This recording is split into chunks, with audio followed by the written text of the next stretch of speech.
What's up, everybody? It's Bell here. You know what time it is. It's the Full Monty Real Cast, and I'm coming to you with some important information about what's going on in the real estate market today.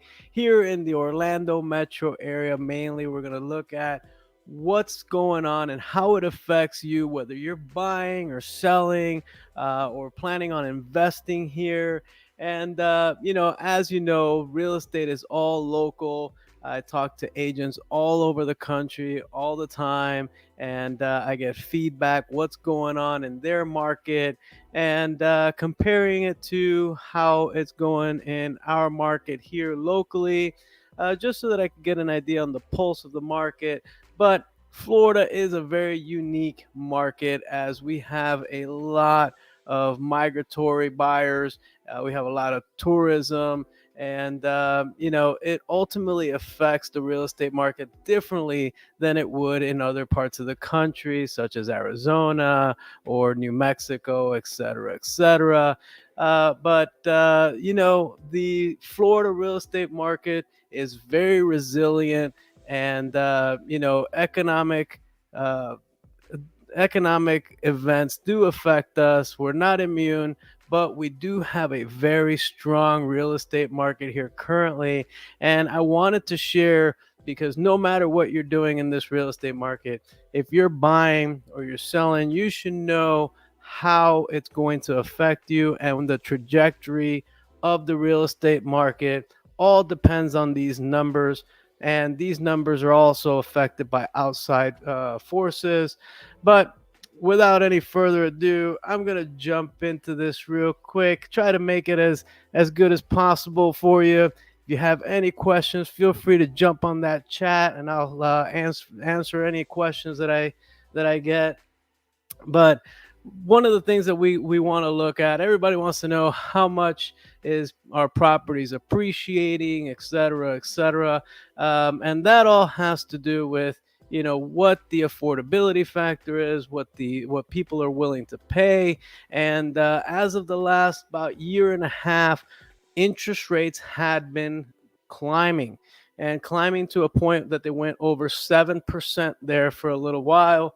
And buyers were afraid to purchase, or they were hitting an affordability paywall where, homes just weren't moving as much, and we had a bit of a slowdown at the end of 2023 there. And homeowners on the other side just weren't selling their properties either, because a lot of homeowners have 3-4% mortgages, which is what we're seeing here today still. So those homeowners weren't selling, giving up their 3 or 4% interest rates in order to move into a higher 7% interest rate. So they are holding tight, right?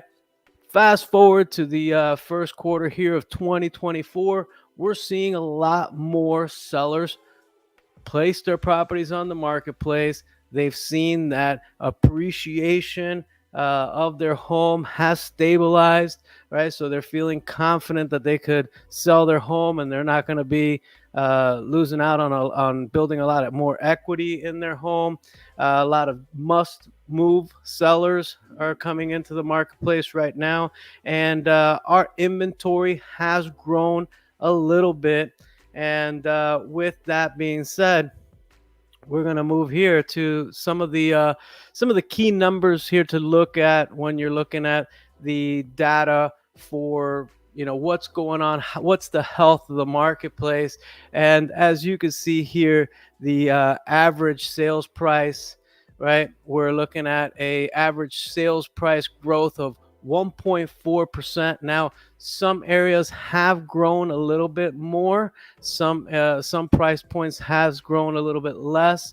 I have seen some areas, like for example, Lake Wales, Florida, has taken a little bit of a haircut by a couple percent. So it's averaging about 1.4. Does that mean that we've hit the absolute top of our valuation market? Maybe, maybe not. If we do see some rate cuts coming into the future here, closer to elections or past elections, we may see property values start to rise because people can afford a little bit more, right? If you're looking to put your property on the market, or you're looking to, purchase a home and you're seeing properties out there, another thing to look at is median time to contract, right? This indicates how long a property should be on the market that's well priced and financeable and looks good to the average consumer. How long would that property be on the marketplace before it gets snatched up and a new buyer purchases that property? That's about 40 days. So I know everybody wants to put their property on the marketplace and sell it overnight, but it seems like 40 days is the average. And if we go back historically to about 2015 or so, that's the average days on market that I had been seeing even back then. Here's where we get, some good news if you're a buyer. Right here, we're looking at the active inventory. As you can see right here, we did get some more active inventory, increasing our months of supply. So if you're a buyer right now in this marketplace, you're going to have a little bit more selection of what's coming on the market, and you're able to compare more properties. You're not having to maybe go through all these multiple offer